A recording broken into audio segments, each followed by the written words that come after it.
Yes, suicide terror. ప్రతి 10 మంది విద్యార్థుల్లో ఒకరికి ఆత్మహత్య ఆలోచన. ఒత్తిడి, కుటుంబ సభ్యులకు దూరంగా ఉండటమే కారణం.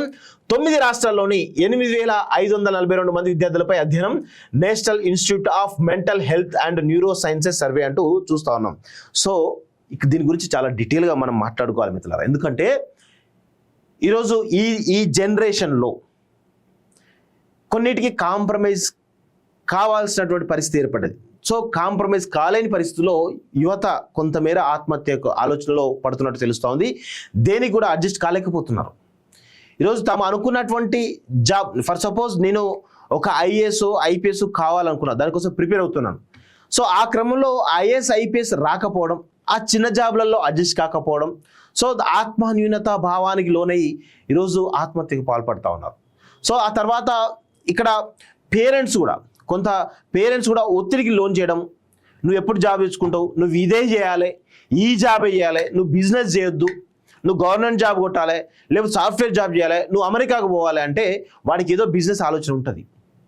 కానీ ఆ బిజినెస్ చేయాలి అన్నా కానీ డబ్బులు కావాలి. ఆ డబ్బులు కావాలంటే ఆ కుటుంబం యొక్క ఆర్థిక పరిస్థితి ఉండదు.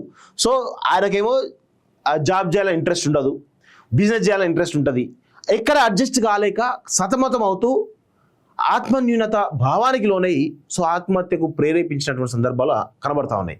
సో ముఖ్యంగా ఈ దేశంలో ఇక్కడ చాలా చాలా చాలా విషయాలు ఉన్నాయి మిత్రులారా. నేను కొన్ని ప్రాక్టికల్ కొన్ని చూసినా కాబట్టి చెప్తా ఉన్నాను. సో ఎంప్లాయ్మెంట్ అనేది లేకపోవడం చాలా చాలా దీనికి ప్రధానమైన కారణం కనబడతా ఉంది. ప్రభుత్వాల వైఫల్యం చాలా స్పష్టంగా కనబడతా ఉంది. ఈరోజు ప్రైవేట్ రంగంలో కూడా ఇప్పుడు ఆర్టిఫిషియల్ ఇంటెలిజెన్స్ కానీ, మిషన్ లెర్నింగ్ కానీ, ఇవన్నీ ఈ కొత్త కొత్త టెక్నాలజీస్ రావడంతో సాఫ్ట్వేర్లో కూడా ఈరోజు స్కోప్ లేకుండా పోతుంది. సో మ్యాన్ పవర్ తగ్గుతూ ఉంది. సో ఈ క్రమంలో ఖచ్చితంగా చాలా పెద్ద ఎత్తున అన్ఎంప్లాయ్మెంట్ అనేది పెరిగిపోతూ ఉంది. దీనివల్ల కూడా యువత చాలా పెద్ద ఎత్తున ఒత్తిడికి లోనవుతూ ఉన్నది. అటు పేరెంట్స్కి దగ్గర కాలేక, వాళ్ళ కెరీర్ సెటిల్ కాలేక, వాళ్ళు పెళ్లి చేసుకోలేక, కంఫర్టబుల్ జోన్లో ఉండలేక, కనీసం ఉండడానికి రెంటెడ్ హౌస్లో ఉందామన్నా కానీ రెంట్లు పెద్ద ఎత్తున అయిపోవడము, ఇవన్నీ కారణాలు కూడా ఈరోజు యువత ఆత్మహత్యలకు ప్రేరేపించడానికి ప్రధానమైనటువంటి కారణం అవుతోంది. సో ప్రభుత్వాలు ఖచ్చితంగా ఎంప్లాయ్మెంట్ జనరేషన్ అనే దానిపైన ఫోకస్ చేయాల్సిన అవసరం అయితే ఉంది.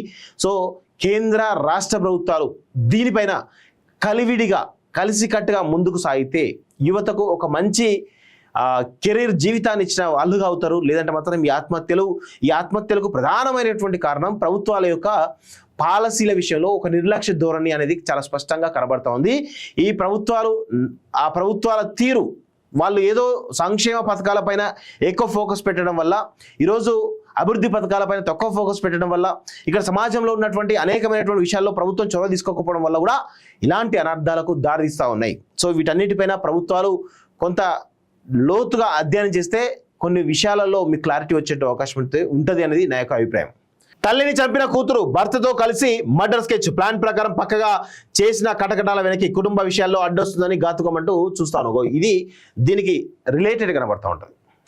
దీనికి రిలేటెడ్ ఉంటుంది. ఎందుకంటే కొన్ని విషయాల్లో పాపం వాళ్ళు పేరెంట్స్ కూడా జాగ్రత్తగా కొన్ని విషయాలు చెప్తూ ఉంటారు.